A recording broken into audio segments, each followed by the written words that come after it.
A lot of different opinions out there about what's been happening at the Asbury revival that began in early February on a campus of a really small Christian college in a small town in Kentucky.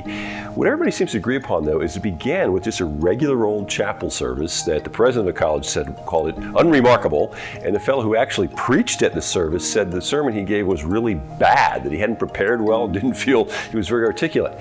What really grabbed my attention, though, was the passage that he preached on. It was Romans chapter 12, and particularly he emphasized what it says there about God's love, what that is. And here's how he describes it. Here's some of what Romans says. It says, love must be sincere, hate what is evil, cling to what is good, be devoted to one another in brotherly love.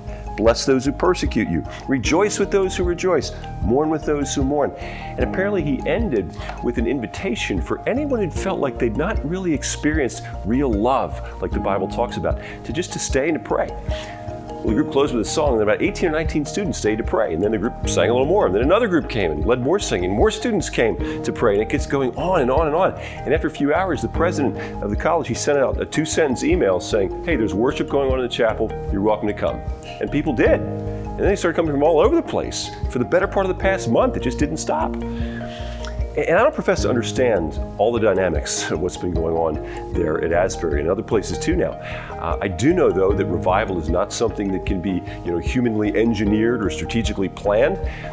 But friends, if revival is really about someone feeling alive again, cold, dead hearts being awakened, people feeling real freedom now to confess sins, to admit serious problems and reach out for help, all of which has been happening en masse there in this past month, that often at the heart of that is a deep, renewed sense that, wow, God really does love me as I am in my sinfulness, my confusion, my struggles.